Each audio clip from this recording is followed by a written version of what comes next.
Welcome to the Displaced Diehards podcast, recorded at 2420 Studios in Owensboro, Kentucky.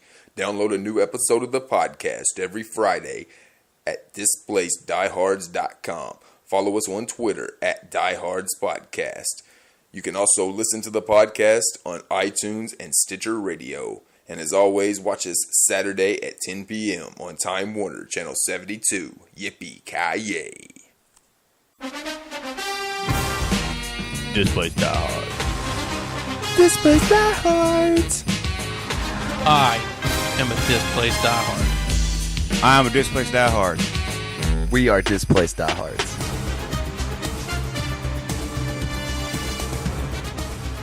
Welcome to number 14 of the Displaced Diehards podcast. We're coming to you live from the 2420 Studios. And after our team's performances this past week, we're playing the parts of the Conquistadors. I'll be playing the part of Conquistador number 1. He'll be playing the part of Conquistador number 2, rocking the bag over here on his head. He's Stephen A. Turner. I'm Brandon Ward. What up? There was a lot of injuries other than the main thing that was injured this week for us was our pride, but some other teams had some legit injuries to get into. Always the big news around the NFL coming into the end of the week. So, I mean, starting it off, you got some quarterbacks going down. You got Sam Bradford. We brought up numerous times that this is the year that he needs to prove he's the franchise quarterback, and he's not going to get that chance anymore because he's done for the year with an ACL injury. Yeah, it's a big blow. I mean, when you're replacing them with Kellen Clemens, their quarterback situation, they're obviously not very equipped there. Look for them to sign a quarterback. That's Drunk Bernie's favorite NFL player. That's right. Kellen Clemens. Yeah, I mean, you got to bring in a quarterback at some point. I know they're going to work out Brady Quinn sometime this week. That's never a good sign when your option is Brady Quinn. Brady Quinn and Kellen Clemens, it's like that's almost as bad as the Bills situation or the Vikings quarterback situation. Free punter. That's right. Hey, we'll give you Matt Castle for a 6-pack. Moving on to another injury, you got Jermichael Finley, who that was a little bit scary. Even I know being a lifelong Vikings fan as you are and hating the Packers, you still had to be fearing a little bit for what you were seeing. Jermichael Finley, he wasn't moving. No, not at all. I was actually applauding, standing in my living room, hoping that he was paralyzed. But no, that's a joke. That's a joke. After the week you've been through, man, I could only imagine if that game had taken place after the Monday night game. Yeah, that was bad. I heard he was in the ICU for a day for that injury. So it's not a laughing matter. That was a joke, but. Finley, he runs his mouth a lot. It is what it is, and hey, he put his head down. It's not like it was anybody else's fault. He needs to learn how to take a shot. That's what it boils down to. But yeah, hope he gets better. Good luck, Jermichael. Speaking of taking shots, a team that's been taking shots all year, the Tampa Bay Buccaneers, looks like Doug Martin. If you listen to their head coach, he might play this week. If you listen to everybody else, he's gone for the season. So somewhere in between that might be the truth. What do you think with Doug going on? Hey, man, who knows with Schiano? He seemed to hit the nail on the head with Josh Freeman. So look for Doug Martin to play this week if that's the case. But I don't expect him back. I think he's going to miss a little bit of time, and it doesn't really matter. They haven't won any games, and they're not getting any closer to winning any at this point. The guy that was on pace to set the record for wide receivers straight play in straight games, Reggie Wayne, he huge went blow. down, blew out his knee on a bad pass from Andrew Luck, and it's got to weigh on Luck that it was his fault because he threw it behind him and made Reggie Wayne shift a little bit, and it blew his knee out. Yeah, you may think it's a big blow to the Colts. It's a bigger blow to my fantasy season because I have him in all 4 teams that I'm on, and that's a huge loss. But I think T.Y. Hilton and Darius Haywood-Bay can step in. And yeah, if you had Reggie Wayne, I think you need to be going to the waiver wires and looking for Darius Haywood-Bay. Yeah, that's exactly what I'm doing. So that we're on the same page there. Moving on to another injury now, Brian Cushing going on the defensive side of the ball. It looked like Jamal Charles with a block took out his knee. You seen on Twitter later, though, Brian Cushing and Jamal Charles are actually talking, saying there was no hard feelings about it, just the play in the game. So, I mean, at least you can say they're looking at it positively, weren't trying to call somebody out. They were just playing the game, but it's going to hurt the Texans. Yeah, there's not a whole lot going right for the Houston Texans right now. Arian Foster also went down. Yeah, and then Ben Tate as well. Broke ribs. It's I don't even know who's going to play running back there. I thought it was going to be Notre Dame, Sierra Wood, but evidently he trashed a hotel room and got cut the same day both other running backs got hurt. Great move there, Sierra. And we've been telling you all year to hang on to Ben Tate because Arian Foster was going to go down, and he did, finally. He did, but then he went down. Then Ben Tate goes down like 3 plays later, so great. It's a mass unit. They lost their tight end there, and now they've lost the running backs, and now they lost their top linebackers. It's just, and their quarterback situation, Keenum may be the answer there. I guess we'll see soon. Moving on to a really shaky quarterback situation, and one of our very own here, correspondent J. Cutler, went down. He pulled his his groin in that game and had to leave. Yeah, which really sucked because he was my starting fantasy quarterback. Looking at the replay, thanks a lot, Jay. It looked like he just faked the injury, but I guess he really is injured. It didn't look like anything to me when he got hurt. They also lost Lance Briggs. Peanut Tillman went down in this game. He's been nursing the injury there, so it's not looking good for Chicago. And the injury people are just dropping like flies around the NFL. It's not just the Bears; and the Texans as well. I mean, the last few weeks all over the league. It's just crazy. And what are they going to blame it on now? They've already taken all the hitting out of practice and everything. Yeah. So you can barely hit people in the game. Can't hit wide receivers in the game anymore, and the people are still getting injured. That's just the game. That's how it goes. There's going to be injuries in football. But speaking of J. Cutler, we got him on the show, so we might as well get a first-hand take of his vaginal injury that he suffered. Yeah, this will be interesting. Let's kick it to J.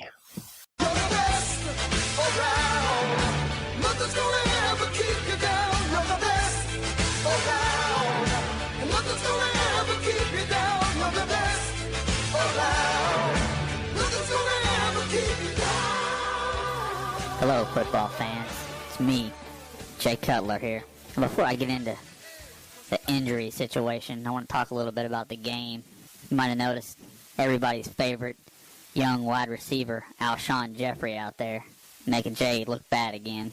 Half-ass South Carolina wide receiver, giving the ball to the Redskins. It's okay. I rallied the team. Rallied us to a lead on the road. Very tough place to play. Defensive lineman decides to roll me over. Feel a little twinge in my leg. Had a little hard time walking to the locker room. Walk back, see the doc. Doc looks me over and he says, "Jay, you hurt your d?" I said, "Damn it, Doc. They don't pay me enough for this shit." He said, "Yep, that's right, Jay. You hurt your d." So I sat there for a minute in agony. My MVP, my own personal MVP, my was injured. So as I sat there looking blankly at the wall, thinking about not being able to have sex with my reality star wife for the next 4 to 6 weeks, you can imagine I was fairly upset. I flipped on the TV, noticed it was the fourth quarter, and guess what? We were losing. Shocker, I know. Losing a first ballot Hall of Fame quarterback is something Chicago Bears just can't overcome. Hell, I thought our backup quarterback was still Caleb Haney. Then I realized when I checked Twitter, it was actually Danny Cannell. But then I checked Twitter again and realized it was actually Luke McCown. Now I've been playing with this guy since the beginning of training camp. I had no idea he was even on the team because he's a loser. Jay Cutler doesn't associate with losers. He's a winner. I'll never fear. My d will bounce back. Jay will bounce back. Until then, my cock may keep me off the field for the next 4 to 6 weeks. But it won't keep me out of the bedroom in my palatial palace in the hills when I get ready to my reality star wife. That's what I do. Kristen knows how to work it. She knows how to work it the right way. She knows how to MVP. I was a little down, a little depressed. I just pulled my out, flashed it in the mirror and looked at it. Said, "Goddamn, Jay." Yeah, in the meantime, while I'm at home, good luck, Caleb Haney, running Mark Trestman's shitty offense. Because you're going to need it. Thank you, J. Cutler, for your report on your injured vag. We're going to keep it moving now to another injured quarterback, as my Philadelphia Eagles have got 2 of them. Michael Vick with the injured hamstring, and Nick Foles got a concussion out there. We're going to keep it moving to the Dallas versus Philly game. Dallas, unfortunately, won 17-3. But to bring in right now the super fan for the Dallas Cowboys. Since his Cowboys won, I guess he could actually miss Sons of Anarchy this week. Chris Riley.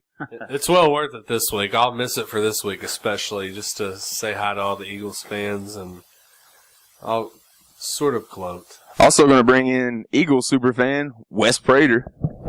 Yeah, I was playing GTA 5 whenever I got a text to be here, and I'll be here to take my medicine, but I'd rather not talk about this fucking game. Yeah, it was a rough one to watch. Nick Foles, I mean, the game against Tampa Bay had everybody sold that he was going to be the guy, and then he came out and just shit the bed in this game. And people were saying, people on ESPN and NFL Network are saying how Dallas's defense has showed up and Dallas should have all kinds of hope for the season. They didn't watch the game because Nick Foles missed 7 or 8 wide open receivers. And I mean, they won by 14, and there was that one pass to Jason Avant that he missed in the end zone wide open for a touchdown. He couldn't hit his ass with both hands in this game. There was nothing that Dallas's defense did for that. It was all Nick Foles not being able to hit the wide receivers that was open. He looked worse than Josh Freeman. Everybody's giving hell to Josh Freeman. Nick Foles been in the damn system for 2 years. Josh Freeman's been in it for 12, and they both looked relatively the same. Yeah, he was overthrowing balls left and right. I mean, I watched the game with you, and I made comments several times. I mean, to go to Barkley. I mean, he didn't look very good when he came in either. But actually apologized for calling for Barkley after Barkley got in. But I mean, Nick Foles was giving you the impression there was no chance he was leading this team on a scoring drive. I mean. And it really was like watching the Vikings game last night. It actually was a lot. I mean, Foles was just hopeless, and I mean, and I'm not gonna hang him for one game. I mean, Well, I am, because it's against the Cowboys, and you're at home. You're trying to break your home losing streak, and you're supposed to nut up against your rivals. You come out and lay that fucking egg. Yeah. I'm sorry, but I mean, I'm ready to toss him into the fire after this, man. For real, it's just ridiculous. 3 fucking points. I mean, he was literally also playing for his career right there. If he plays awesome in this Cowboys game and wins and we're in the division lead, he's our quarterback. And he comes out and lays an egg like that. You don't want that guy running your franchise. Yeah, he had to know that his starting career was on the line. I mean, he just came out and was off the mark. He just was overthrowing everything that came out of his hand. He never looked comfortable. And he was there. People were saying he was under pressure. I see that. And he created his own pressure with his feet. His footwork was horrible in this game. I kept making the comment that any time a lineman would come, anywhere near him, his feet would go crazy. I mean, you just can't do that. You have to set your feet and throw the football, and his mechanics were just awful. That's another point to make. I mean, getting off of Foles for a minute, they're getting pressure, and Ware didn't even play. I mean, picking guys up off the street and creating pressure. Step up, man. Way to step up. Their best defensive players out, and our offensive line was still getting hammered. I mean, Riley, did you even know these guys that were getting pressure on Foles? I mean, I saw a guy named Vega. I'd never heard I actually said that was the guy from Street Fighter when I was watching the game. We thought maybe he had a mask and a weird Wolverine claw. And Win, and I'm like, who are all these guys? But I would like to give a little bit of credit to their D-line. I mean, that's 2 weeks in a row. I know on this show we can never applaud anything the Cowboys do. God forbid us show a little bias on this damn show. I applaud Nate Newton all the time. But, yes, of course. But last week, I mean, they made Bob Griffin's life a living hell. This week, they made Foles look pretty damn bad. And the Nick Foles I've seen in his previous 7 games, he never looked this bad. So I will give our defense a little credit. However, I will say Ward's right. I mean, he missed literally, other than Freeman, he probably had the worst week out of any quarterback for sure. It was like watching Freeman out there, and like I said, Foe's been in the system for 2 years. You can't have that excuse. At least Freeman can fall back on. He only was there for 12 games. I mean, there was times that there was wide receivers not even covered, and he was trying to put a touch on it to pass it over the back shoulder for no reason. I mean, just make it simple. Don't make it harder on yourself.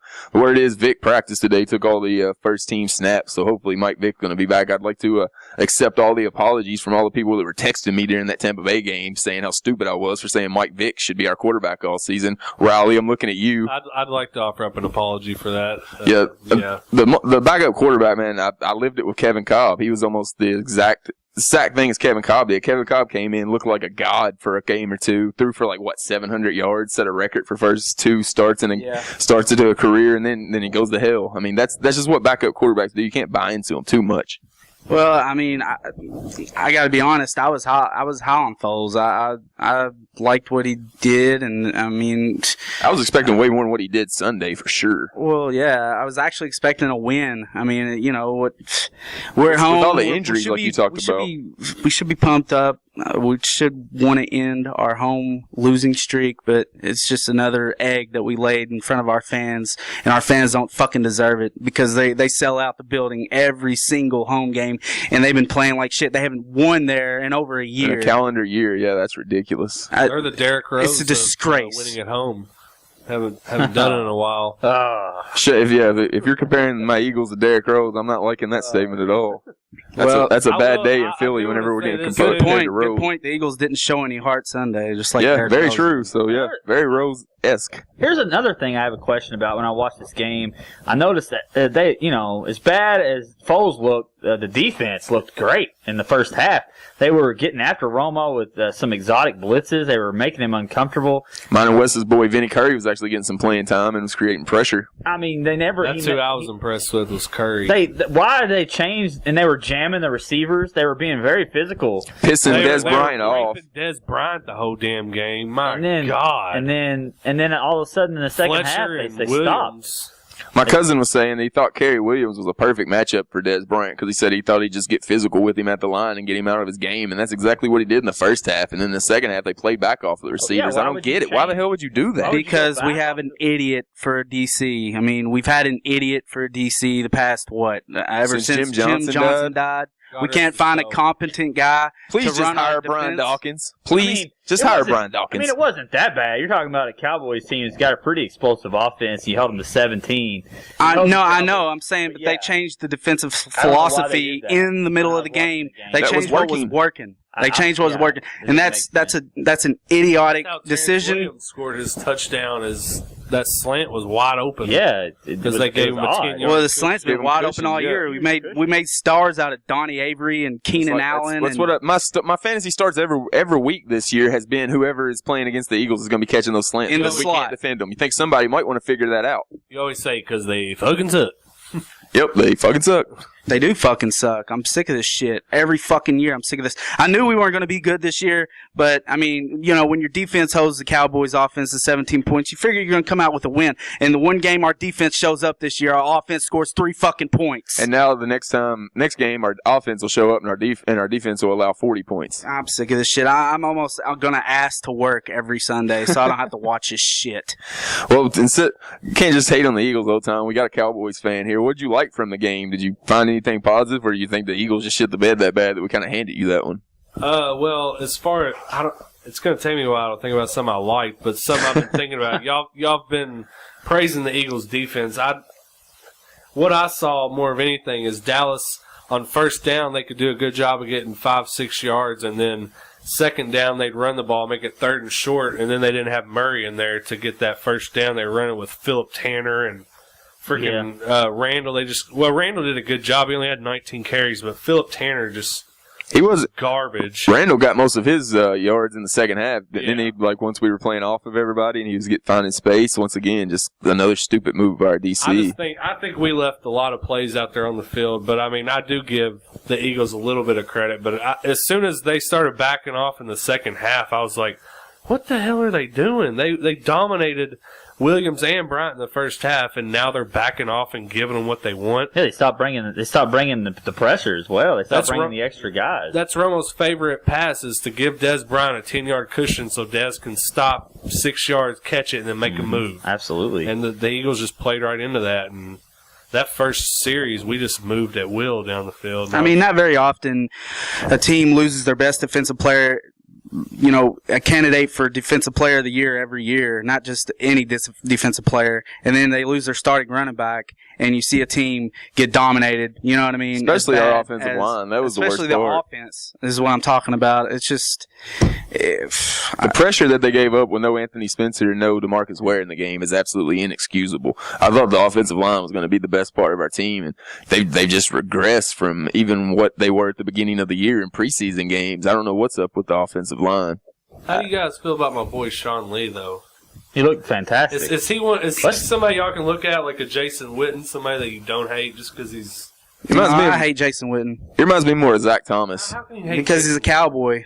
Sorry. I don't hate Anybody Jason who puts Witten. on a uniform, I respect I do Jason not like. Witten's toughness. But, I mean, he's still a Cowboy. I don't cheer for him, but I like still him. laugh at what Ward says about Romo. Like, I don't hate Romo. He's broken Cowboys. Romo's brought me so much joy watching him break Cowboys fans' heart. How can I hate him at this point? You're talking about having a hard time finding things to be high on. I watched this game, and I'll tell you right off the bat, as just an observer of the game, the first comment out of your mouth should be the tackling of the defense.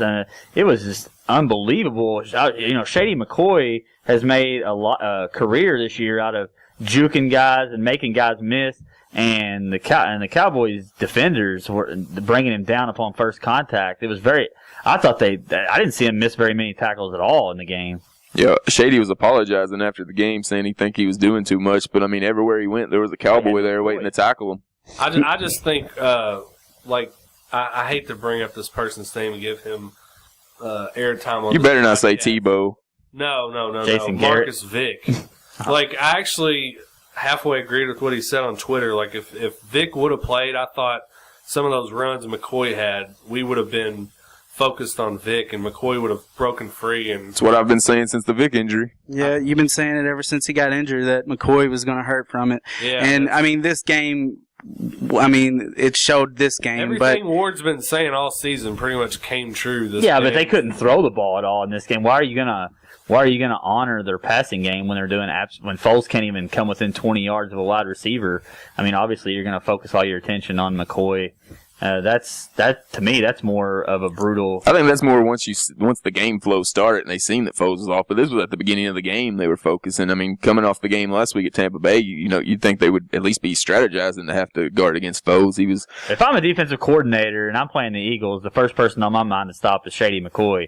To me, he's a top 5 offensive weapon in the league. I think that's the point though. With Vic out there, you got to make Vic and Shady the two guys you worry about because Vic can pull it in and run with it. It definitely helps the running game. It's obviously when you have a running quarterback, it's going to help the running game for sure. But if Foles is hitting those long passes that he was selling, 20 yards over the wide receiver's head, Shady's going to have room to run. It is what it is. I'm still a Chip supporter, but maybe after this thrashing of the offense, only 3 points, maybe the media will stop sucking his cock about how many offense, his innovative offense, and maybe this humbled him just a little bit. If he's that innovative, it's hard for any coach to have a successful offense when your quarterback can't complete a competent pass. If he's that innovative, I could speak from that firsthand. Why can't we figure out how to use one of the 3 tight ends that we've got on the team? We're paying the shit out of 3 different tight ends. We can't figure out a way to use any of them. You're running wide receiver screens with a guy who runs like a 5.5 40. I'm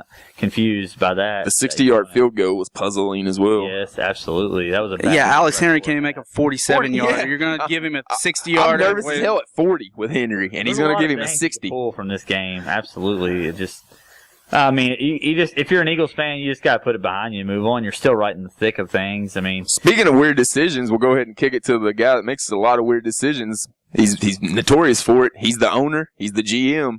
He's Jerry Jones.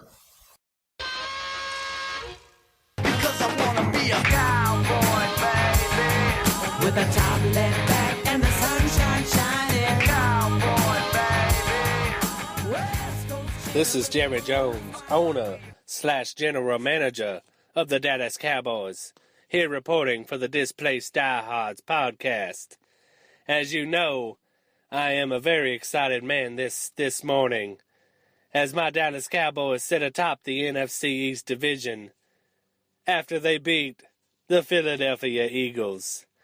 And I must say, it feels good to beat Ward and Wes's team for the 3rd time in a row. But the real reason why I'm calling today is for a message to that owner in Indianapolis, Mr. Jim Irsay. I've got a real problem with him going out and trying to steal my spotlight of being the most famous owner in the National Football League. He tries to get famous by disrespecting Peyton Manning. He disrespects a guy that wins a Super Bowl. I never once said a bad word about my crackhead quarterback Quincy Carter, or never once said anything about my third baseman that played for the New York Yankees that couldn't throw a ball down the field if his life depended on it. I've had way worse issues in my career with the Dallas Cowboys than Jim Irsay ever had. Did he ever have to hire security to follow Reggie Wayne? No. So then he should just shut the hell up. He has Tony Dungy in the past as a head coach. I've had Wade Phillips and Jason Garrett in the last 5 years. Jason Garrett, if he's lucky, can squirt out one sentence per interview. Most recently, too, it's been known that Nate Newton was a big drug dealer for the Dallas Cowboys. How many drug dealers has Mr. Irsay had to deal with? Nate Newton in his day was so stoned that we had to hire an employee as an elephant handler to steer his big ol' ass to the stadium. It's tough being owner/general manager of the Dallas Cowboys, but it's something that only I could do, and not Jim Irsay. So I'm here today to tell Mr. Irsay back off. The only owner/general manager in the National Football League that deserves any attention is me, Mr. Jerry Jones. This is Jerry Jones signing off for the Displaced Diehards podcast. Just want to say one more time to Ward and Wes, kiss my cowboy ass. Thank you, Jerry Jones, you pompous horse's ass, for your report on the Dallas versus Philly game. I hope you die and go to hell. Moving on now, let's go to Cincinnati and Detroit. Reggie Bush showed up and Calvin Johnson showed up. What do you know? Whenever Calvin's there, Reggie's there. They kept it going and they showed up. Cincinnati ended up actually showing that Andy Dalton might be a quarterback. First time he threw for 300 yards and 3 touchdowns all season, and every NFL Network media member is on his jock about how he's finally a franchise quarterback. Last week they were saying they need to find a quarterback in the draft or try to trade for Josh Freeman possibly. What? Oh, I didn't hear anything you said. I was sniffing this magic marker. It smells fantastic. But anyway, yeah. Whatever you got to do to get you through this week after that Vikings game, man. Do what you do. Yeah, it is what it is. Cincinnati, Detroit, absolutely. It was a good game. A.J. Green and Calvin Johnson kind of went mano-a-mano in this game. Calvin Johnson touchdown grab was fantastic. It was straight up like a Shaquille O'Neal post-up, just grab it. It was. And like you said, Andy Dalton, he did come to play. We've kind of been on him a little bit to show up, and he finally did. They're going to need it. If he plays like he did on Sunday, sky's the limit for Cincinnati. But I've seen it too much with Andy Dalton though. He's inconsistent. I'm not buying it like all the guys on NFL Network. Yeah, and that's how it is. When you watch ESPN, NFL Network, any kind of media outlet like that, they jump on 1 week at a time, and it's like. They change course so often. It's just like 1 week they'll hang a guy, the next week they'll crown him, and they never have a happy medium when they're discussing things like Andy Dalton. So let's temper our expectations a little bit. It was an impressive win on the road, and the Lions do what they do. I mean, they're right there. The division's right there for the taking if they would just step up. And Stafford, you look up and he's making a fantastic throw on a dime 1 minute, and you look up the next minute and he's throwing the ball 10 rows deep into the stands. So it is what it is. Stafford's just as inconsistent as Andy Dalton, except Stafford puts up bigger numbers than Andy Dalton. He's just as inconsistent. Yeah, I don't know what to expect from Detroit. That's why I can't jump on their bandwagon. They're talented as it gets, but they just can't seem to string it together. I think, like we've said numerous times, it's more of a coaching problem in Detroit. If they can get a legit coach in there to come in and use all that talent, a la like KC's doing with Andy Reid right now, I think you could have a Detroit Lions team that's winning that division easily right now. Yeah, and this team's not going to win a division. I mean, it's a shame because it is. The North is right there for the taking, but unfortunately, nobody wants it. So the Green Bay Packers go ahead and crown them because that's about what's going to happen. Speaking of nobody wants it, Minnesota versus the New York Giants. Nobody wanted that as the Monday night game, but unfortunately, we all had to sit through and watch it, and that was a bad one. Yeah. Yeah, it was. It was excruciating enough. It was so bad my co-host is wearing a bag over his head right now, ladies and gentlemen. It's bad enough that you get made fun of all week just for being on Monday Night Football. Because, I mean, let's face the facts here. Monday Night Football has been garbage for the most part for the last 5-6 years. I mean, you look at the Monday night game and it's like Arizona versus Seattle, and you're like, oh God, I'm not watching this. Ever since NBC did the late night Sunday night game, it seems like Monday night football's gone to hell. I think the Sunday night late game gets the prime pick of all the good games now instead of Monday night football. Yeah, I mean, you know that. It's a 1-4 team versus an 0-6 team. Combined 1-10 record. And I was thinking, going in the game, I was like, well, they have pretty good offenses, and there's some star players in this game. It's not as bad as everybody's making out to be. Even ESPN's build up to it, the build up to it was showing AP rush, and then they would show Eli Manning throwing an interception and cussing to himself for Tom Coughlin getting mad on the sideline. They weren't doing themselves any favors. Yeah, I got news for you, Giants fans. Your team's still horrible. If we had any competent anything going on, any DB that could catch a ball or a quarterback that could throw a forward pass on our roster, we would have won the game handily. Everybody that's saying the Giants have turned the corner and they're only one game out of first three. Give me a break. The Giants are terrible. Eli Manning looked awful in this game, and if you were paying any attention at all to the game and not just the final score, you would realize that Eli Manning threw 3 interceptions in the game. So what I was going to say, they dropped them. They're bragging that he had no interceptions. He should have had 3. Just the Minnesota DBs were dropping them. I mean, we're not talking about diving difficult drops. I'm talking about hitting you right in the numbers, like just horrible drops. There's so much you can dive into. So much. It's like diving into a sewer system, though. If you try to dive into it, it's just god awful. Need a hazmat suit to dissect this game. The Giants literally had Peyton Hillis playing as their prime running back. I mean, Peyton Hillis hadn't made a contribution in the NFL since like 2009. The last time we heard about Peyton Hillis was when Riley Cooper drafted him on his Cooper's Caucasians fantasy team. And no, they didn't run the ball. And now Riley's the one laughing because he just put up some points for him last night. Well, the Giants are what they are, and let's not get our hopes up, Giants fans. But you go to the Vikings side of the ball, it's just a mess. It's a shame. Leslie Frazier, I thought he commanded the team well last year. I thought his players respected him. And it's just falling apart at the seams. I don't know if it was Frazier's decision or I have to think that he has a hand in it. I don't know who's regressed more this year, Leslie Frazier or the Vikings offensive line, and those were those were 2 strengths last year. I mean, Leslie Frazier looked like a coaching god last year, and the offensive line helped AP rush for 2,000 yards, and they went from top 3 to bottom 3. Yeah, it's not good. You got guys across the board though that just aren't playing to the level that they have established themselves at. It's just you could point to several problems, but. And you got a quarterback in Josh Freeman. Everybody's trying to let him off the hook because he's only been on the team for 12 days or whatnot. Well, I don't care. The guy, his accuracy is a huge issue.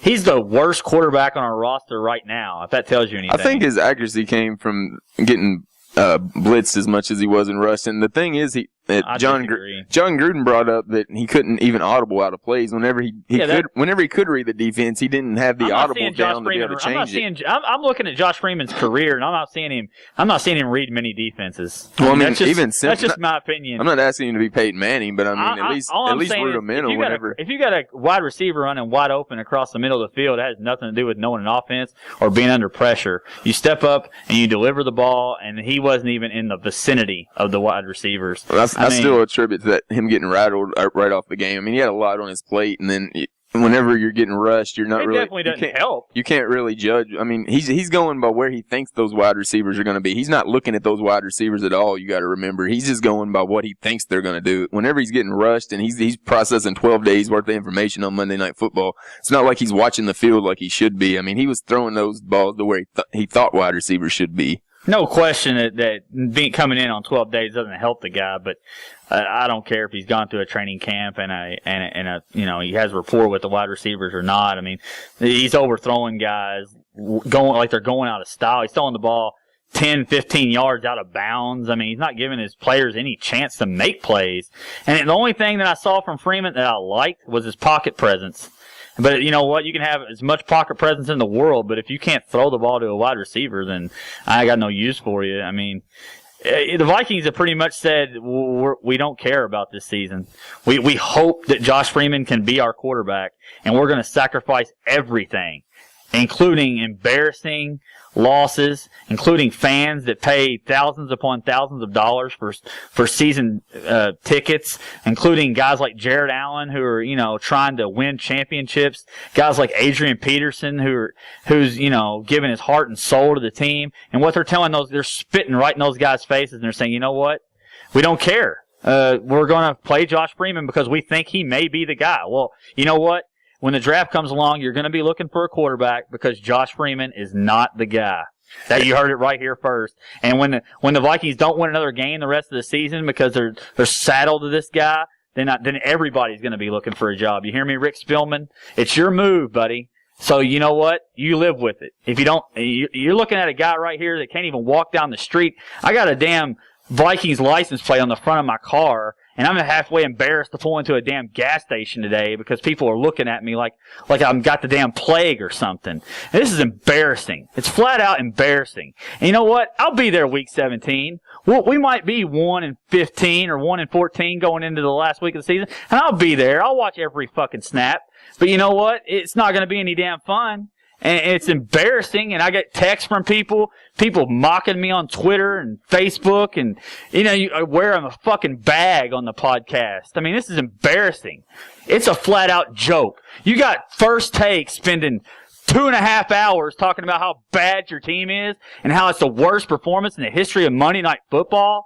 Like, are you serious, Rick? Are you serious, Leslie? You pull it together. First time I heard about the Vikings all year, and they're leading the show with how bad they were today. Absolutely. You're a professional. You're a professional.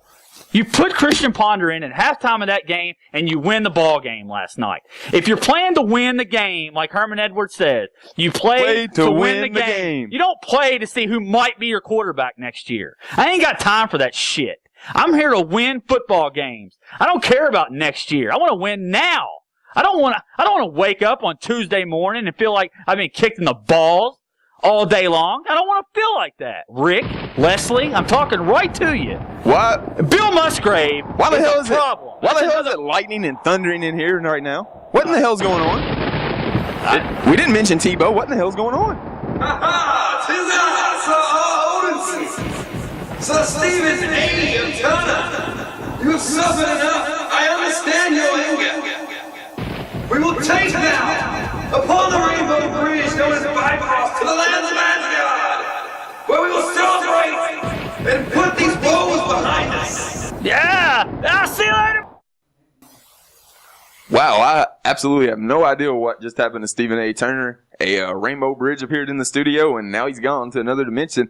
I'm going to ask super producer Ill Bill Hardesty to give a phone call to the snake, Kenny Stabler, and hopefully he's around and we can get him to co-host the rest of this show so I'm not just out here solo. Yeah, I'm dialing. I got him on the line right now. Let's hope the snake answers. I know he's a busy man. Yeah. All right, we'll try the first number. Voicemail. All right. Let's try the second one. He's got 4 numbers. Did you get the newest one? He is a busy man. Yeah, he's got shit going on. He's got a lot of bitches. All right. We'll try the second one. Snake, answer. Answer, snakes. Answer. You got the snake here, baby. Talk to me. What up, snake? It's Brandon Ward from Displaced Diehards podcast. My co-host Stephen A. Turner just randomly disappeared to another dimension. I was wondering if you could host the rest of the show with me, Snake. Well, hell, I thought I had the night off, baby, but, hang on for a minute. Hey, y'all bitches, keep it down in there. The snake's on the phone. Important Displaced Diehard business, baby. Okay, go ahead. Sorry about that. Strippers are getting out of hand in here. I appreciate it, Snake. That's why you're the #1 interviewer in the world. That's right, baby. You already know it. You're the go-to man whenever we need somebody on the Displaced Diehards. I just saved your show. Absolutely. Saved it like you did. Like I always do, baby. The snake steps up to the plate. Hits a home run every time, baby. Like you did with Undead Al's Oakland Raiders. You stepped in and saved the franchise. You know it. Super Bowl ring right here. All right, let's go from Super Bowl rings talking about the current Super Bowl champion, the Baltimore Ravens, as they continue to suck as they took on the Pittsburgh Steelers. That's because they got Joe Flacco getting overpaid, baby. I told you that last week. Like we said, he paid 10 times the contract that you were for half the talent. Absolutely. The Pittsburgh Steelers are starting to come on strong, baby. The running game looking pretty good out there with Bell.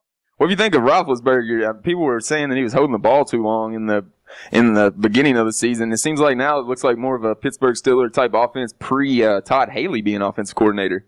Yeah, I think that maybe they put a gag on Todd Haley and maybe start letting Ben Roethlisberger maybe run the plays of his own. Because he's looking a lot more comfortable out there. I think a lot of that has to do with the running game, though.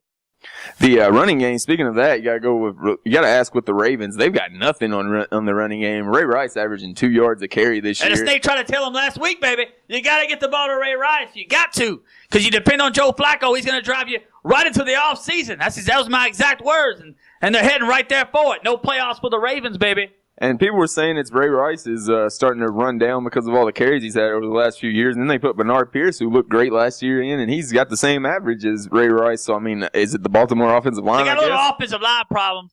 They traded for the cat out of Eugene Moreau out of Jacksonville. Anytime you got to trade for somebody down in Jacksonville, you know you got trouble. You know you got problems on your hands, baby. And they shipped Bryant McKinney down to Miami, down to South Beach, where he's sure to party all night long with the Snake. Coming up this weekend down in South Beach. But they got Bryant McKinney in South Beach. They're going to find that guy in the trunk again. Yeah. That's trouble, baby. That's what that is. Bryant McKinney be arrested within a week, baby. Right here with the Snake, maybe. Speaking of arrested, going to move it on now to Drunk Bernie's favorite team, the Cleveland Browns, taking on the Green Bay Packers. As I know our co-host Steve Turner had to love watching the Green Bay Packers go in there and get that win. He was saying if Green Bay got beat by the Browns, his Vikings would have actually still had a shot in the division. That was before the Monday night game, before he was wearing a bag. They got no shot. They got no shot at the division, baby. I told you that last week. Green Bay, they don't want to. They shouldn't be winning this division, but nobody wants to win it. And Aaron Rodgers is the best quarterback in the division, obviously. And Cleveland Browns are just in a mess, baby. I feel so bad for the Browns fans. Brian Hoyer, he comes in, looks the part of a franchise quarterback. Looks kind of like the Snake a little bit. And then next thing you know, a guy older than the Snake himself, Brandon Wheaton, just running the team right into the ground again. Brian Hoyer injured his knee. It's a shame. Yeah, since Brian Hoyer went out, they're already starting to hear Josh Gordon trade rumors again. I mean, once you get that into a locker room and you think that your front office has given up on you, why are you trying 100% in the season? You ever had that happen to you, Snake? Did Undead Al ever do that to you? You get disinterested. You know what I'm saying? You get disinterested. I saw a stat on Monday Night Football last night. You know, a couple weeks ago they put my name up there, saying I had the most consecutive wins. Well, last night they tried to flash some sort of interception stat up there on me. And that's just a bunch of garbage, is what that is. They didn't put nobody around me to help the Snake. And I got Division I AA wide receivers out there trying to make plays for the Snake, and I was having to do it all on my own. So they try to disgrace me on Monday night last night. But that's all right, because I got my Super Bowl ring out of the deal. I think the thing saving the Green Bay Packers right now is they finally put a running back around Aaron Rodgers. I mean, his wide receivers are dropping like flies out there. He didn't have Randall Cobb. He didn't have James Jones. Jermichael Finley got knocked out, and he might not ever return. He's making a star out of Jarrett Boykin out there. But he's got Eddie Lacy out there to pound the ball, and that's something you haven't seen Aaron Rodgers have. I think that could be a big difference maker for Green Bay this year. Yeah, he looks good, and also makes him very difficult to stop in short yardage situations down by the goal line. I noticed in this game, Eddie Lacy, they handed the ball off to him a couple times, and they start doing that on film, and people are going to start looking at Eddie Lacy as the person to stop, and that's when Aaron Rodgers is going to hit him, and they're just going to be damn near unstoppable inside the 5-yard line. Cleveland still got just an abomination at running back since they've traded away Trent Richardson, which absolutely looks like a great Willis plan. McGahee, he looks older than Brandon Wheaton at this point. I mean, the guy he looks like a senior citizen out there. I mean, he can't even hit the holes at this point. It's a shame. It really is.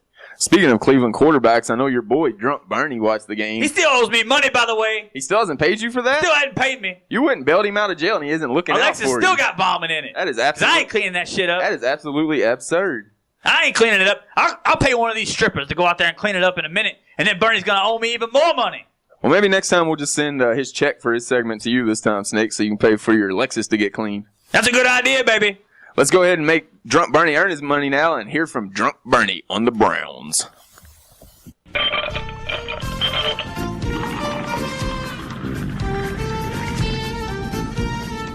This is Bernie Kosar for Displaced Diehards NFL podcast. And you, I don't want to be here. Brownies are having a tough time of it right now. Going into Lambeau to play even a hobbled Packers squad is exactly a recipe to get the champagne flowing. You're lucky I wasn't shooting smack in my eyeball after this trouncing. Bet you couldn't find me knotted off in a dumpster behind a Golden Corral and pester me about the game. Mental note taken. At least now we get a new starting quarterback. Jason Campbell. Wait. What? No, for a second there, I thought he played for the Vikings. But he doesn't, because that's Josh Freeman. But it doesn't matter. They both f***ing suck. We get to take our newest half-ass quarterback to play the last unbeaten team in the league. And if you'd have told me week 1 that team would have been the goddamn Chiefs, I'd have thought you were drunker than I am. But I'll be damned if they're not steadily pulling wins out of Andy Reid's substantial ass. I'll be watching this game from home because I can't quite stomach this roller coaster of a season. We're winning, and now we give up. We're going to trade off our running back. But now we're winning again. And oh no, our quarterback's hurt. Oh, but our other quarterback's good. Oh, but our other quarterback's hurt. Oh, our other quarterback's back now. Oh, but now he sucks. Now our other quarterback, now he sucks. Well, let's get a new quarterback. Maybe he'll suck less. Well, that's about all I can hope for at this point. Hopefully we'll suck less than we usually do. But I doubt it. And I've also had enough of this segment. I've not nearly had enough to drink. So I'm sending it back to you guys in the studio. And f***ing Kenny, would you shut the f*** up about your Lexus? Huh? Did you hear me pitching a fit or demanding payment when I caught you slipping your greasy fingers into my pride and joy? No, you didn't. Because that would lend substantial evidence to the claims of prostitution and make me an accessory after the fact. Now, no one can say that I don't listen to my lawyers. So this is Bernie Kosar for the Displaced Diehards podcast saying I've been drinking and f*** you, Kenny. Thank you, Drunk Bernie. Wow, Drunk Bernie continues his rivalry with Kenny the Snake there. Kenny, what do you think about it? He's calling you out. Hey, go ahead and call me out, Bernie. Go ahead, but I'll find you. You owe me money, baby. All them broke-ass land deals you done. You better come up with some money quick, baby. I know some people. I'm warning you. We're going to get Kenny the Snake and Drunk Bernie here face-to-face, and maybe we'll have a UFC fight out of it. Yeah, we can make some money. That's what we should do. We should put it on pay-per-view, like Kermit said. Like Dirty Kermit does. Right. Gonna move it on now. What in the hell? Why is it lightning again? What? All right, this is a little too much now. We didn't mention Tebow. We were already talking about the Vikings. Come on. I'm back. I'm back from Asgard. What a trip. I now understand why Kenny the Snake loves that place, man. It's awesome up there. Tavern Winches and Mead. It's fantastic. Rainbow Road. It's fantastic. I have no idea what in the hell's going on in this show. No idea. It was Absolutely a good time. No idea. You should know. You should get to know. Well, I'm going to try to keep it moving now. Hey, wait a minute, baby. What about the snake? What about me? What are you going to keep me on the line for the rest of the show? Now, I'll tell you what. Hey, Odinson, you still around there, baby? Yes, Lord of the Serpents, the son of Asgard watches thee. Now, I've been partaking in a little bit of alcoholic beverages this evening, so I don't know that I'll be able to make it over your way, but hang on. Hey, bitches, can somebody give me a ride to Odinson's? I got to get a ride to the Rainbow Road, baby. Handel, open the bar for Kenneth Stabler. Wow, I missed Kenny the Snake, huh? He jumped right into my... Kenny the Snake, he's like a trooper, He's like man. the closer in the bullpen. We had to give him a call whenever you dipped out. I had no idea where in the hell you were at. Went straight from the clipboard and headset, dropped it, came right into the game, and threw 3 touchdown passes in my absence. I'm going to try to keep this crazy train on track now, keep it back with the games. We'll move it on to the Patriots versus the Jets in a big AFC East division rival and bring in Patriots superfan Chris Couples. What's going on, Gimp? How you guys doing today? It's once again all doom and gloom in New England. Every other game quarterback, Kenny the Snake hit that on the head. Kenny the Snake was saying it was Geno was due for performance, and Geno looked like he was a legit quarterback. Don't buy into it and start him next week on your fantasy team. No, because next week is off week. Yeah, next week if you listen to the Snake, it's his off week. But yeah.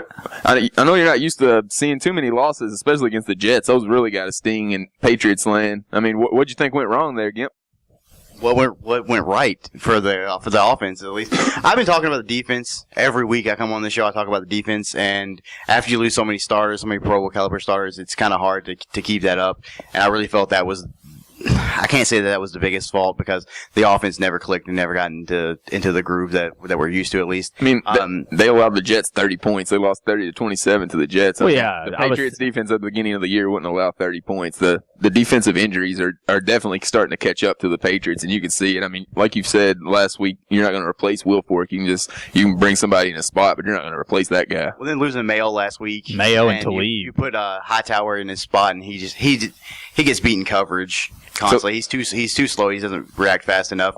And then, like you just said, Steve, Talib, you can't match that. You put Dennard in his spot, and then you brought in the rookie Logan Ryan, who did have a 79-yard interception return for a touchdown, but he got beat. Talib was playing like the best cornerback in the league when he went down. He shut down Talib. Jimmy Graham the week before he got injured. That's a big loss. I mean, Mayo, you're talking, and Will Fork. That's what I was saying. The Jets are pretty much facing, the second string defense of the Patriots, so they should have some success if they're competent at all. I mean, and really, what the bad thing is, what it boils down to is the Patriots probably win this game if it's not for some weird bogus, if you ask me. Not bogus. I mean. The rule is what it is. And there's a rule that the Emperor Bill Belichick doesn't even know about, I got to say that's a pretty insignificant rule. It's pretty insignificant. It was the first time that rule had ever been called in an NFL game. I would. That's something you would think would happen to Rex Ryan, though. That was something that would happen to Rex Ryan.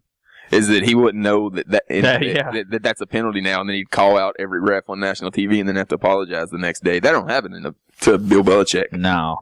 They said that rule was actually brought on by the players. The Players Association actually requested that rule because they were saying that every team was steamrolling like that. I mean, you think if it was a problem, people would be blocking more field goals up the middle. I'm just not seeing. I don't see how it's. I hate when penalties that don't affect the outcome of the play affect the outcome of a game. Yeah, it's absolutely horrible. It's like whenever there's a defensive pass interference call and it wasn't catchable or it wasn't even thrown to him down the field, and it ends up costing you the game. The defensive end stunted behind the defensive tackle, and like it was called a pushing penalty. Yeah, like a locomotive or something. I thought that was the name of the game. I thought we won. It's like what Matt Leinart and Reggie Bush did at USC. Oh God, don't even talk about that. Ugh. I'm a Notre Dame fan, if you remember. Got to keep that week going. I mean, the week you've had, you got to keep bringing up great memories. Bring it up, the Bush push. I mean, yeah. I mean, you're back from Asgard. I mean, you ought to be able to take that. Yeah, I mean, I'm pretty happy right now. It's like going to get some Prozac at this point, going up to Asgard. So I'm feeling a little better. One thing the Pats fans got to be happy about is the Gronk was back, and that's exactly what I was about to say. Looked like he stepped right into being the best tight end in the league once again. We had 8 receptions for 114 yards. You can't. Who would have thought that he would have come in and had that much of an impact on the game? But the only downfall, he had 17 targets. That's quite a bit. It was 10 more than any other wide receiver or tight end because he's only one competent enough to run the right routes. Yeah, Brady's been waiting all year to throw it to somebody that can actually catch the ball, so he's going to just chuck it at him every time he has an opportunity now. Gronk was wearing like a Stone Cold Steve Austin knee brace on his forearm, wrapped in an Allen Iverson arm brace. It was absolutely ridiculous, the thing that he had on his arm to be able to play, but you got to give him props for being out there to play to help his team. He took some shots on that arm, too. He did. So I think they were going for it. I mean, I'm sure Rex Ryan, so I would. It's the Jets. I mean, obviously they're going to try to put him out forever. I really thought having him back was going to open up the running game a little bit more than it did. But collectively, between 3 running backs, we didn't eclipse 100 yards. Chris Ivory, he was 104 yards. I mean, that's missing that. The Jets' defense has played pretty well this year. Their front seven is no joke. I think the next guy Patriots need to get healthy is Shane Vereen. I think once they get him back, he looked like a legit running back for him. Everybody else has struggled. The first week that Vereen was in there, he looked like a beast and ended up. I think didn't he break his arm too? Just like he broke his wrist. Yeah. They don't have good luck there with the arms and the broken bones in New England. Wilkerson, the defensive end for the Jets, he handled Nate Solder all game long. Handled him, and he was talking trash before the game. And you know what? He brought it. And it is what it is at that point. Yeah, I mean, the Jets know the Patriots. Even when the Jets are bad, like the Jets didn't play very good football at the beginning of the year when they matched up against New England, and they went toe to toe with them. Yeah, like correspondent West was saying, whenever it's a division game like that, you expect that team to take pride. And unlike the Eagles last week, the Jets always show up with pride to play the Patriots, even when they're outmatched. Yeah, you talk about it coming down to a penalty. I'm not trying to take anything away from the Jets. They went toe-to-toe with New England. And, I mean, even though New England's wide receiving core is down and, Brady doesn't have a whole lot of options there, I mean, even with Gronk back, it's still not pretty. I heard somebody mention this, that everybody is saying how the Patriots have no wide receiver and weapons for Tom Brady to throw to, and then they're like, look at Geno Smith. Geno Smith has has 10 times worse situation than what the Patriots have. I'm like, whoa, I never really looked at it like that, but Geno Smith has absolutely nobody to throw to out there. It pains me to do it, but I won't take the credit away from him. I mean, he's the roller coaster. I mean, he played a hell of a game, so I mean, at that point, it is what it is. The key that stuck out to me, though, third down efficiency between the two losses at Cincinnati. I saw that. At New York, 2 for 22. Yeah, what it is. I mean, I tell you, I draw a direct correlation to the wide receivers and not knowing Wes Welker, not knowing how to sit down in a zone or where to go, where the sticks are. A lot of people were saying, Brady is missing his targets. A lot of that. When I'm watching these wide receivers, Tompkins, and I'm watching what's his name? His name escapes. Dobson. Yeah, Dobson especially. When he's going out to try to even just catch a ball, it's odd. So I mean, I can't really think that I'm putting a whole lot of stock in these guys running the correct routes. Well, since you brought and being where they're supposed to be in the offense. This was the first game I actually saw where he actually had separation from the defensive backs, but it was overthrown. It seems like by Brady. But when he plays New York, he tends to see ghosts, and I hate that expression, but it really does come true when you see him. He has such a poise in the pocket. Seems like Dobson's comes at weird angles on passes to me. He doesn't go straight line at him. He goes out to make. I don't know. Does he not catch the ball well when it's coming at him hot? He's trying to get like an angle on. Yeah, at this point, I don't have to give Brady the benefit of the doubt as opposed to Dobson. I think that's the problem with the New England offense. They just need a comfortable. Brady needs a comfort, blanket out there, and he doesn't have it. I think now they got Gronk out there. Oh, it helps. That'll be his comfort. It helps, but as you can see, though, later in the game, Gronk had a lot of his success earlier in the game. Later in the game, they started to say, well, you know what?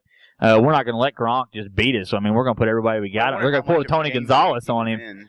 I mean, sent out 7 games. Yeah, I think it's his first game back. I think game conditioning played a lot into that. Sure. Not playing in the preseason. I was very happy with not only having him back out there. Like I said, I thought he was going to draw a lot more distraction. I didn't think he was going to play or produce anything close to that. But kind of like what I was saying with LaShawn McCoy. When you're a defensive coordinator and you sit down to try to stop a team, you got to identify one guy you got to stop. And if you're looking at obviously it's going to be Brady, but I mean, you're looking at a guy like Gronkowski and you're thinking, we got to take this guy out of the game. If Tompkins and Dobson are going to beat us, then that's just, so be it. But we can't let Gronkowski go out and just beat us. So I would look for a lot of, cornerback play on maybe Gronkowski. Speaking of that, Belichick loves to take a guy's team's number one weapon away from them whenever they play against them. I think that might be why the Jets play them so close. The Jets don't have a number one guy. That's right. They just have a bunch of mediocre guys, and Belichick has no clue who to cue on for that week. That's right. Well, with the Gronkowski thing and the impact that he had on the game, he caught the only third down in the game. He made the only conversion for third down. That was the word I was looking for. That's what I think Gronk's going to bring to it. And then I think, once Vereen comes back, they'll have a 1-2 punch with them. And then it starts to open up for Tompkins and Dobson on the outside. Well, in the very next play after that third down, he had a key block that let Bolden go right in for the 2-yard touchdown. Well, the good news for the Patriots is, at this point, I don't see anybody in the division that's going to eclipse them and take their spot. I think they can use the regular season to try to get comfortable and find somebody that can compete for the playoffs. Because what it boils down to is, when you're a Patriots fan or player or coach, you're pretty much just setting yourself up to get ready for what counts, and that's the playoffs. They're there every year. There's a lot of schizophrenic quarterbacks in that league other than Tom Brady. I mean, you got a lot of iffy quarterbacks in that league, and when you got iffy quarterback play, then you probably got that division taken care of as long as you got Tom Brady on your team. Yeah. Well, looking ahead to the Dolphins, New England is 36-9 in October since 2003, so I feel pretty good about the next game, and then they're on a 6-game winning streak against the Dolphins. So this would be Dolphins are not playing good football ball right now. No, Tannehill's turning it over left and right. Their offensive line has started to show their face that I thought they would be. Dolphins beat the Colts, who the Colts have now beaten the Niners, Seahawks, and Broncos, and the Dolphins beat the Colts, and since then the Dolphins went to hell in a handbasket. I don't no know farther than their offensive line play. Their offensive line was holding their own earlier in the year, and I was surprised. I thought that when they lost Jake Long, that I thought that would be a huge blow, and they didn't replace him with anybody. They tried no consistent running game either, and the Jets finally found a consistent running game in this game. It looks like Chris Ivory was just powering the ball down the Patriots' throat, and you got to think that comes into Vince Wilfork not being there. The Jets have 3 really good running backs. Yeah, 2 rookie defensive tackles in the game with Valeno and then Chris Jones, not Chandler Jones, but Chris Jones in the middle. He's also the one that drew the penalty on that pushing on the field goal attempt. I like how he took the blame for it, though. He didn't try to hide behind it or anything. Yeah, I like that. No, he manned up. And also, we signed today, actually, I read, we signed Andre Carter, who had 10 sacks for us in 2012 before tearing his pectoral and did absolutely nothing for the only time he actually played well in his career was when he was with the Patriots. If they can rekindle a little bit of that, that'll help a little bit. But I think the run defense is gonna be what's gonna hurt the Patriots all year. The Jets were ramming it down their throats. And speaking of that, we're gonna go ahead and kick it to Dirty Kermit and get his thoughts on the New York Jets versus the New England Patriots. Thank you for that segue there, Brandon. It's Dirty Kermit here. And I absolutely love ramming my right into Miss Piggy. But anyway, let's get on to more important matters.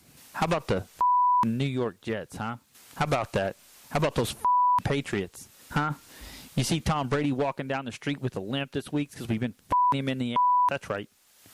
That's right. You might see Jay Cutler on the injured list this week. But I can guarantee you I'd rather have an injured than a bleeding asshole. This point. Kermit was on Twitter. He noticed that Giselle lost her modeling contract because she has a big brown stain on her where Kermit and took a big fat How about that, Tom? Huh? You like that? You might have heard of a Dirty Kermit. You might not know what that is. But if you watch the game, you would notice how we ran the ball right down New England's trachea. That's right. We their trachea. That's what a Dirty Kermit is. You look that shit up in the Webster's dictionary, and you'll see that it's Dirty Kermit. Do you like that, Bill? You, Belichick. Moving on to the Cincinnati Bengals. Here they have a red rocket up there.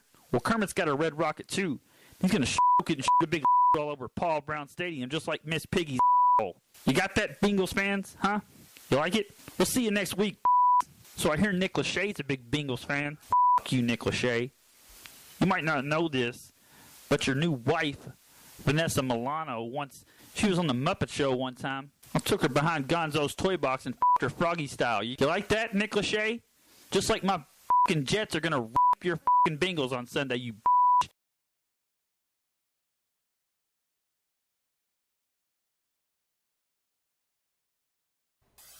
Thank you, Dirty Kermit, for your thoughts on the Jets versus Patriots. I feel like I just witnessed a rape scene. Wow, it's a little much. A little NC-17 there.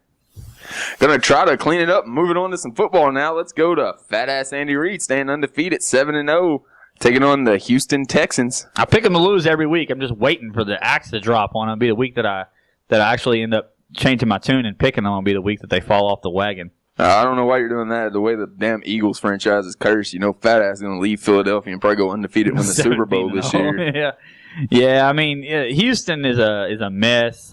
They hung in there fairly well, and Kansas City's undefeated, but I can't say that I'm overly impressed with them. All they beat is the NFC East. It's not that impressive. I mean, they're winning their game. I mean, you can't. I mean, shit, I take 7-0 in a heartbeat. I don't care. Their how defense is impressive, 100%. Their offense leaves a lot to be desired. Yeah, I mean, they have Jamal Charles, who's a strong weapon at the running back spot, and that's it. Alex Smith, who's not making mistakes in the defense, is playing absolutely lights out. So, which is pretty much the opposite of Houston. It is, yeah.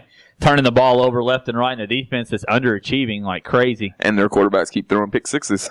Yeah, Chase Keenum or whatever his name is comes in, and he played steady football. It's better than Schaub. 4 consecutive weeks with a pick six, and then you got T.J. Yates coming in throwing picks left and right. So they just need some consistency at the quarterback spot. But I mean, now you're going to need more than that out of the quarterback spot with no running backs left. Arian Foster hurt and Ben Tate hurt. I don't really know where they're going to turn. You've literally got a rookie there with no running backs, and Andre Johnson's been banged up all year. I mean, it's Houston literally had a Super Bowl window of like 6 months. They looked like the best team in football, and they could win the Super Bowl last year, and it has all evaporated that quickly. And it went downhill. That's how quick the NFL moves. It's absolutely ridiculous. It really does. The good news for me is I wouldn't mind to have what's his name as the offensive coordinator for the Vikings next year. Obviously, he's just going to be out of a job there. His name is escaping me. The coach of the Houston Texans, Gary Kubiak. Gary Kubiak, yes, thank you. Gary Kubiak's going to be out of a job. I mean, it's just you can't continue to underachieve with the talent the Texans had. I mean, Matt Schaub has regressed as a quarterback. I mean, a guy that's 32, 33 years old, been in the league this long, he shouldn't be taking steps back. And I mean, that's got to be, you got to blame the offensive coach and the quarterback's coach that they put around him for not improving the guy. I mean, he's got a 100% legit A-grade wide receiver in Andre Johnson, and now Andre Johnson's starting to show his age on him, and Matt Schaub never caught up to his level to make him a Super Bowl contender. No, he never did. The window is closing quickly in Houston. And the good news for Houston fans is it can reopen just as fast as it closes. But like you said, Andre Johnson, you got Foster, who looks like he's starting to show signs. He's played like 20 decline. NFL games and seems like he's 35. Yeah, he's showing signs of decline. And the quarterback situation, anytime you start to waver in the quarterback situation, you completely take yourself out of any Super Bowl talk. But on the other side of the ball, I mean, Kansas City, now they're leading that division thanks to the game we'll talk about next, Denver and Indy. A shocker, if you ask me. It absolutely shocked me. I didn't think in a million years that Indianapolis had a chance to win this game. I'm done talking about fat-ass the Kool-Aid man being 7-0 in Kansas City, so let's go ahead and move it on to Denver versus Indy and the game of the week that everybody's been talking about. Peyton Manning coming home to Indy, Jim Irsay talking shit on Twitter, and the Indianapolis Colts come in there and make Jim Irsay look like he was right all along, and he had the big laugh as he was up at 4 a.m. talking shit on Twitter to Colts and Denver fans about how he's been positive all week and the media was to blame. Irsay boggles my mind. Some of the stuff that comes out of his mouth or whatever he comes out of his Twitter account, I guess you could say, it just blows my mind. This guy acts like a 5-year-old kid who runs a multi-million-dollar organization, and he makes questionable moves left and right, and somehow or another, turn to gold. His team makes him look like a damn genius. I got news for you. This guy is living on a prayer right now because it's gonna come a point in time when it's gonna come back on him. You go out, you trade a first-round pick for a guy like Trent Richardson. You're not gonna see the effects of that right now, but Trent Richardson is in no shape, fashion, or form worth the first-round pick. Is a horrible move. It was a Madden type of move. It was a Jim Irsay type of move. They could have traded New Orleans a 5th-round pick for Mark Ingram and got the same exact player. You made that comment, and I agree 100%. I'm just tired of it, to be honest. I'm tired of Irsay coming out on the other side of the coin, and it makes me sick to my stomach every time I watch Andrew Luck play to know that we were I saw a Twitter post the other day from a old Vikings beat writer who was doing the Redskins game. He said, the last time I was in this press box, Ponder got hurt, AP blew out his ACL, and Joe Webb and Toby Gerhart led the Vikings to an improbable victory. Well, I got news for you, Vikings fans. That victory alone right there cost us Andrew Luck in the draft. And if you really think about how close you were to having greatness at the quarterback spot compared to what you saw on Monday night, it literally makes you want to vomit. I mean, it really does. And Andrew Luck's going to be really good for a really long time. It sucks that an asshole like Jim Irsay gets blessed with a 20-year run of quarterbacks like Peyton Manning and Andrew Luck. It's easy to look like a great GM whenever you've got those quarterbacks for 20 years. Yeah, you can make all the ignorant trades you want, and you're still going to come out looking like gold. That's the thing. He's covering up a lot of Irsay's bogus pickups and his bogus decisions, because when you have a quarterback like Andrew Luck, just kind of like in Green Bay when you got look at their wide receiver position in Green Bay. They don't have anybody left, and Jordy Nelson and Aaron Rodgers isn't missing a beat. So it's the same situation in Indy. I mean, he's not on Aaron Rodgers' level yet, but the guy is definitely on his way there. He made some plays in this game that were just amazing. Yeah, to try to get into this game a little bit, I liked how Indianapolis came out with the roof open and the window of the dome open, trying to get it nice and cool in there and breezy for Peyton Manning. Like I've been saying all year, you get the cold air going, and it just doesn't work with this guy. And then his old buddy from Indianapolis, Robert Mathis, came and hit him on a blind side, and Peyton Manning was never the same quarterback prior to that, he was throwing a lot of wobbly balls. And I mean, if you're a Denver Broncos fan, you got to be worried about that because it was when he got hit right as he was throwing, and that's going to put a strain on his repaired neck. And that's the first time he's taken a shot like that. And I don't think his arm responded well at all. No, I've been wondering what would happen if he starts taking shots. The thing about Peyton Manning is he gets rid of the ball so quickly that it's hard to even when you bring 8 guys on a zero blitz, it's hard to get to Manning because he knows it's coming and he gets the ball out of his hands so quickly. But I tell you what, Indianapolis did in this game. I'm used to saying New England because New England's usually the one that does it to him. What Indianapolis did in this game is they got up and they got extremely physical with the wide receivers and didn't give him a chance to get the ball out of his hands. I think for the first time all year, you've seen that Peyton Manning's missing Ryan Clady and his other offensive tackle that he lost.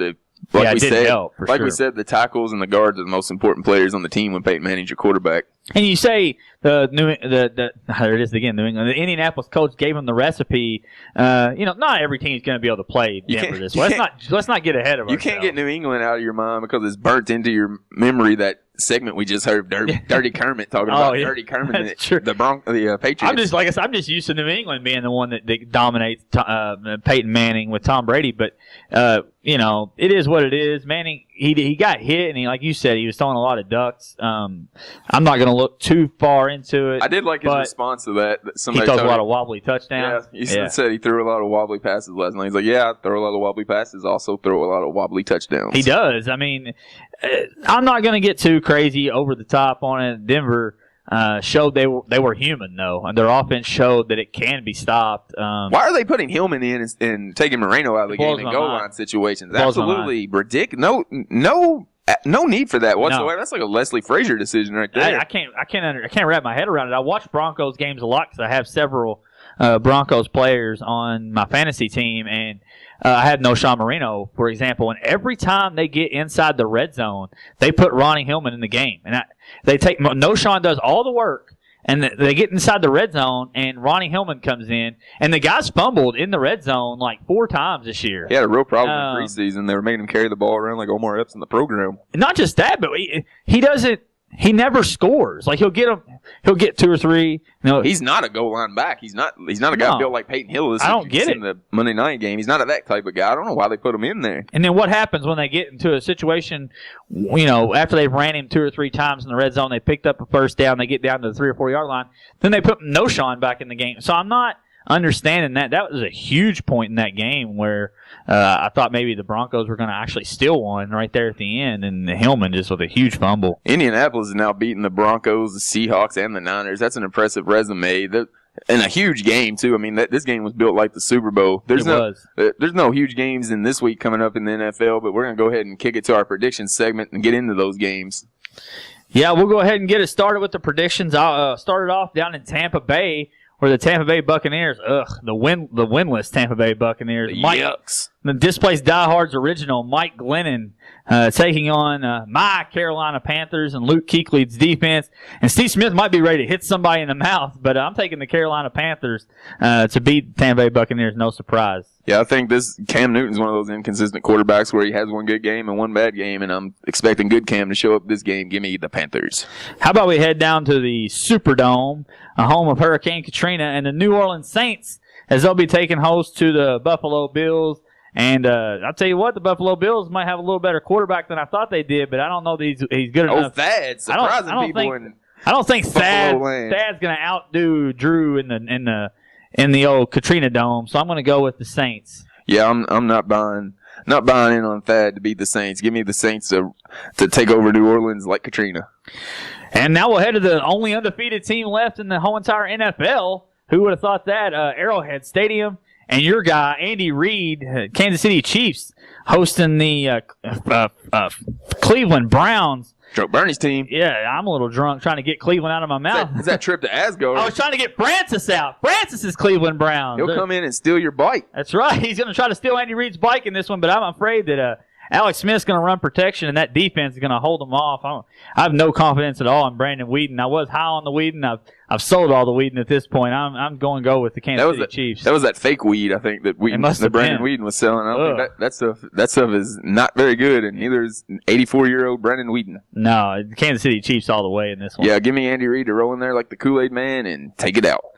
We'll head up to Ford Field, home He's still a of fat ass. inconsistent Matt Stafford and Megatron, and this is going to be a battle of guys who think that they're the best wide receivers in the league, as the Dallas Cowboys will bring Des Bryant in to try to be the contender to Megatron's throne. I'm actually going to roll with Detroit in this game. I'm looking for Reggie Bush to show up in this one.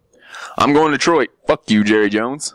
All right, let's go down to Jacksonville, and a team we're battling to try to get the number 1 pick. So if if Jacksonville could just pull one upset, we might be right in the wheelhouse for like a Teddy Bridgewater or somebody. But Jacksonville Jaguars are going to host San Francisco. They don't have a prayer in this one. San Francisco's coming from West Coast to East Coast, and it don't matter if they're traveling to Japan. They're going to smoke the Jacksonville Jaguars. Yeah, they could play this game in Asgard, and the Niners are still going to win. Absolutely. Give me the Niners. Asgard, that's a good place. Let's head up to New England. Lots of meat and bar wenches there. It was a good time, let me tell you. Kenny the Snake loves it.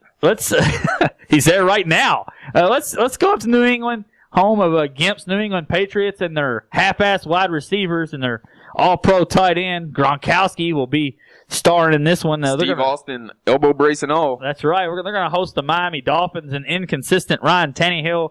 They're on a slide right now, and I'm not looking for them to go to New England and get a win. Belichick's going to be pissed off after losing to Rex Ryan. Go ahead and give me the Patriots. Yeah, give me the Patriots and Bionic Gronk to take this game home. All right, now here's a game you might be interested in. The Philadelphia Eagles. Robo Gronk. They just played like 2 weeks ago, but they're gonna go ahead and try to do it again.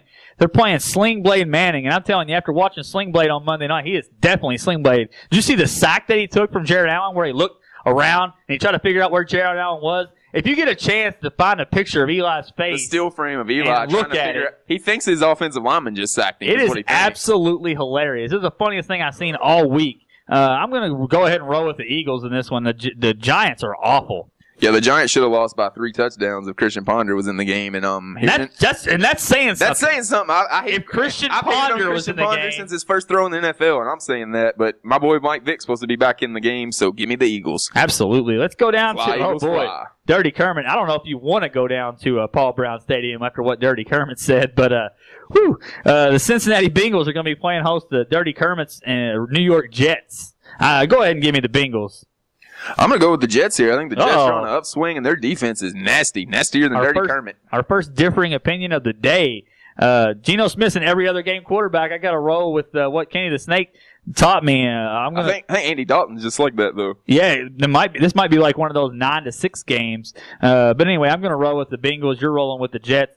We'll roll out to the West Coast. The Black Hole, Oakland Raiders playing host to rejuvenated Ben Roethlisberger and the Pittsburgh Steelers.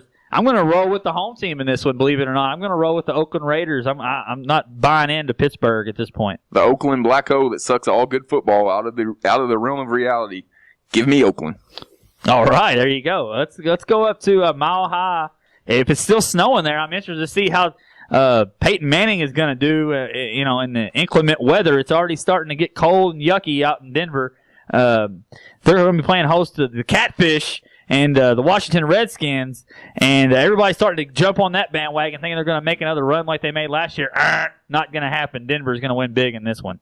Yeah, give me Denver in this game, and Bob Griffin, the Catfish, is going to be putting up huge fantasy numbers by the third quarter because they'll be down by 40 points. Yeah, Denver does give up a ton of passing yards, so Bob Griffin's a definite start this week. But we'll head down to the big toaster in Arizona. Your Arizona Cardinals, I should say. My Arizona Cardinals. Your Arizona My Cardinals. Honey Badger. They are absolutely. Damn you, Chip. Your Carson Palmer. Your guy, Carson Palmer. Not my guy. Your guy, Carson Palmer, at home. Carson Palmer going to do work this week. He's going to do some work. I'm taking the Arizona Cardinals. I haven't even told you who they're playing. The Counts Atlanta Falcons. If he's not dead from walking in the sun yet, he will be after this one. I'm taking the Arizona Cardinals. Yeah, the only quarterback that looks older than Carson Palmer in the league is Brandon Whedon. So if the Cardinals come in and beat the Falcons, we will no longer hear from the Count. So just based on that, I want to hear from the Count again. I'm going with the Falcons. Oh, all right.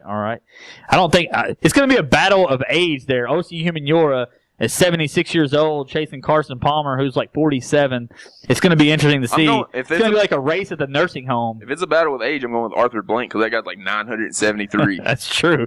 All right. Give me Atlanta. I can't even. This is a game I don't even know that I even want to give out. I mean, it's like it's as if I was in a car accident and I broke every bone in my body and I'm laying in the hospital bed alive, and I'm thanking God that I'm alive. And then some guy comes in with a bag full of nickels and starts beating me with them. You're like that That's guy. what this Sunday night football game is going to be like. You're like that guy in the one video by Metallica. Yes, absolutely. Just like that guy. And then imagine James Hetfield kicking the door in with a bag full of nickels and just beating me with them. That's what this game's going to be like. Aaron Rodgers is going to be playing the part of Kurt Hammett and delivering a guitar solo all over the Vikings. It's bad enough just to, what happened on Monday night, it was bad. It was really bad. But if this happens, it's going to happen again on Sunday night, too. It was bad. And not bad like whenever Oscar rapes those kids in his trash can bad. It wasn't that kind of bad. It was Monday Night Football. That's what Sunday night football is going to be like. That's exactly what it's going to be like. Give me the Packers. I'm going shocker here. I'm thinking the Vikings are going to rally around everybody talking shit about them. My co-host here wearing a bag. I think they're going to rally around that, and they're going to show up and win. I think it's going to be a low-scoring game. They're going to give the ball to Peterson 35 times. And I didn't smoke PCP with Aaron Hernandez before I said this. I was about to say it. PCP is in the studio tonight. Woo. If Josh Freeman shows up and wins this game, I got to make some sort of bet. I'll go topless on the show next week. I won't even wear a shirt, and I'll paint a big Green Bay. If we win the game, I'll paint a big Green Bay logo on my bare chest, and I'll do the whole show with the Green Bay logo bare chested next week. I can assure you, I'm that confident that I'll do it in my boxers and no shirt. Because there's no way in hell. I don't know if I want to sit close to you. There's no way in hell. We'll just do the no shirt. How about that? I changed my pick. All right, let's go to the Monday night game. St. Louis Rams with. Who's going to play quarterback? I don't know. I'm the best option they got right now. They better get Bernie or the Snake on the phone. So one of our correspondents. That is bad whenever our two correspondents are a better option than the Rams quarterbacks. Yeah. And you know what? They haven't played in a combined 47 years in the league. I'm telling you, Jeff Fisher, call me, and I'll see what we can do. I'll give you Matt Castle for $100 or something. You pay my electric bill, and I'll give you Matt Castle. He may pay you to take Freeman at this point. Yeah. Oh, fuck yeah. Hell yeah. I'll take Freeman, and I'll pay your electric bill. The St. Louis Rams. And a third-round pick. How about we give Seattle Seahawks some love? They're coming to town. Pete Carroll's team's coming to town. I'm going to take the Seahawks, the better team. Yeah, the Seahawks, they've just heard that Percy Harvin's practice and not expecting him to play, of course, this week. It'll be a few weeks before he comes back. But, they're playing the Rams without Seth and Bradford, and they're still the Seahawks. Give me the Seahawks. I'm going to hope Percy doesn't play. That'd just be an insult to injury, watching the Sunday night game and then having to turn bag around of and watch. nickels right to the midsection. At that point, you just have to bury me. Oh, Jason Newstead comes running in. Bury me out there next to Undead Al because I won't be able to handle it. Well, that's going to bring it into our Week 8 predictions portion of the segment. I really hope Green Bay wins next week. Yeah, I'm not going topless regardless. Nobody wants to see that. I don't want to drive the ratings down, but something that drives the ratings up. The casual fan checking in with the Oakland-Pittsburgh game. Let's kick it to him right now.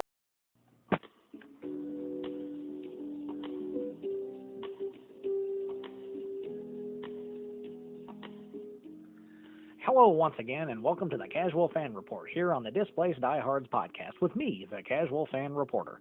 I'm bringing you all the hard-hitting analysis surrounding tough call matchups on the NFL schedule every week, and as always, you can get these juicy tidbits of information at DisplacedDiehards.com, iTunes, Stitcher Radio, and also down at Walt's Dry Cleaning on Wednesday nights, where I typically spend my evening getting my Argyle suits pressed. As you well know, my analysis of the matchup last week between UPS employees in Cleveland and a moving company in Green Bay paid out dividends for those of you who were smart enough to listen to me, and also it helped get the Casual Fan Reporter back on track. Now I'm gunning for 500, baby, and after my pick this week, I'll be one step closer to getting back in the saddle. Which brings me to my tough call matchup this week between the Pittsburgh Steelers and the Raiders of Oakland. Honestly, I can't think of any other battle this week that is more evenly matched than this one. You got two large gangs of thugs meeting to battle it out to see which gang has more street cred. Best stay out of the way of these two groups, because guns will be a-blazing and caps will be busted in asses, and by the time the smoke clears, only one group of thieves will be standing tall and victorious, and that gang will be the Raiders from Oakland. Now, I know what you're thinking. What's the difference between thieves from Pittsburgh and thieves from Oakland? Well, it's simple. Southern California is notorious for gang violence, which means that the Raiders from Oakland will definitely have a leg up on this battle. Oh, sure, things are just peachy across the bay in San Francisco, whereas I'm sure you already know they love their rainbows and organized parades, but on the other side of the bay, it's a much darker picture. It's dangerous, man. You got to pack heat just to go to the store, cuz, and don't even think about walking the streets at night. Now, in Pittsburgh, it's just a bunch of middle-aged men working their asses off, then going home and knocking back about 20 brew dogs before calling it a day just to wake up and do it all over again. Not too intimidating, if you ask me. I mean, for God's sake, they don't even know how to properly name their gang. Pittsburgh Steelers. I mean, hello, you're announcing to the world that you steal. That's like a giant red flag to cops all over. I mean, why not just call yourselves the Pittsburgh guys who will forcefully take your things when you're not looking? At least the thugs from Oakland thought of a clever way to name themselves without raising too much suspicion. I mean, hell, you see Oakland Raiders spray painted on the side of a building or a burning car, you don't really know what to think. They could just be fans of the Indiana Jones movie. Anyway, who am I to judge? This is the Casual Fan Reporter saying, keep listening, keep watching, and above all else, if you're going to San Francisco, be sure to wear some flowers in your hair. But if you're going to Oakland, be sure to wear Kevlar. Later.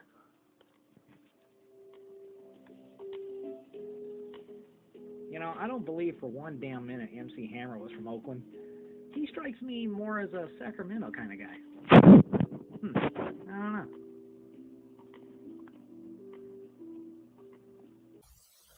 Thank you, Casual Fan, for your prediction on the Steelers versus Oakland and the black hole of football down there in Oakland. Yeah, let's move on to the fantasy starts and sits. I'll kick it off with my start. Number one start this week. A lot of people maybe jumped off his bandwagon at some point. I'm starting him this week. Larry Fitzgerald versus the Atlanta Falcons. Their secondary has been garbage. So go ahead and give me Larry Fitzgerald to start this week. I've got a wide receiver here that is facing another secondary. It's garbage. I've got Jarrett Boykin of the Green Bay Packers facing your Minnesota there you Vikings. Go. Hey, I've heard all year how bad your defensive backs are, so I would start them because especially the Green Bay Packers have lost every other receiving option he's almost other than Jordy Nelson. He's almost a start every week at this point. As many especially in PPR as losses they had. But we'll move on to Harry Douglas. That's who my number two start in the same game. Looking, see Harry Douglas looks like he's going to be the number one target for Matt Ryan now that all the wide receivers are done. I'm going to keep another wide receiver going and go with Antonio Brown of the Pittsburgh Steelers versus Oakland, as the Casual Fan just talked about. I think the Oakland defensive backfield, I think they're pretty much just as garbage as the previous mentioned teams. So start Antonio Brown. He gets a lot of looks in Pittsburgh, especially now that the Todd Haley offense is seemingly gone. I don't know if you would ever bench him or not, but I mean, he hasn't exactly lit the world on fire except when he plays the Minnesota Vikings. But Cam Newton this week playing Tampa Bay, that Darrelle Revis pickup and all the money they dumped on him has been a huge bust. I saw a stat where they're not doing very well versus number one wide receiver. So Steve Smith, look for him to have a big game and Cam Newton to pay off. A guy that a lot of people have given up on, I'm going with Darren McFadden versus Pittsburgh. The Pittsburgh defense looks slow, old, and out of shape this year. They don't look like Pittsburgh for sure. The linebackers aren't as good as I was expecting them to be. Jarvis Jones hasn't stepped up like I thought he was going to do, so I think Darren McFadden's due for a huge game. And we'll move on to the sits. As if you've ever started this guy this year, I know he's starting to score some points here and there, but I've got to go sitting with MJD if you're getting back on his bandwagon. Jones-Drew versus San Francisco in that run defense. I'm not looking for him to do a whole lot. Go with a running back that's been putting up some decent numbers the last few weeks. Is playing another stout run defense. Zach Stacy of the Rams, especially with Bradford being out, and they're all going to just target on them. And the Rams don't run the ball that well anyways, and they're playing Seahawks, so settle. I'm going to say if you're in a league where you're looking for a QB on the waiver wire, you're thinking about picking up Geno Smith because of his recent success. I'm going to sit him versus Cincinnati. Cincinnati has been wreaking havoc. Defense has been wreaking havoc at home. Just ask Tom Brady. I'm setting Geno Smith. There's a guy that got drafted pretty high in drafts, Dwayne Bowe. I'm setting him versus the Cleveland Browns because A, Alex Smith doesn't throw the ball more than 5 yards down the field, and B, Joe Hayden will be matching up with him. And my last one, I'm sitting Gordon from the Browns. I just don't. He doesn't look. He looks disinterested. Kansas City's secondary's been solid, so I'm gonna go with my other wide receiver options at this point. Funny enough, I've got a guy who was too into the game last week. I got Steve Smith, who was trying to fight anybody that moved last week and still threatening to fight anybody whenever he sees certain people from that game. But he's playing Tampa Bay, and there's been a lot of talk about how Revis isn't matching up one-on-one, so I think they're going to match Revis up one-on-one with him, and Revis will probably That may be why that stat is so deceiving, is that they've been playing a lot of zone, and Revis came out publicly and said he doesn't want to play zone, so we'll see how that goes. But I noticed that the last 3 games he's given up huge numbers, at least number one wide receivers. Now, I don't know if Tampa's anything like Minnesota, they don't put their best corner on number one wide receivers. What kind of sense does that make?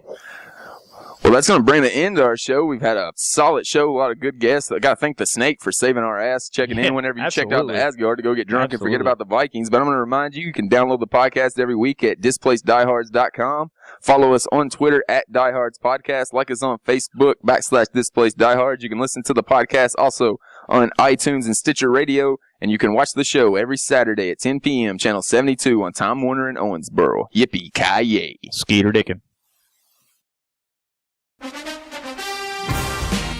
Displaced Diehards. Displaced Diehards. I am a Displaced Diehard. I am a Displaced Diehard. We are Displaced Diehards.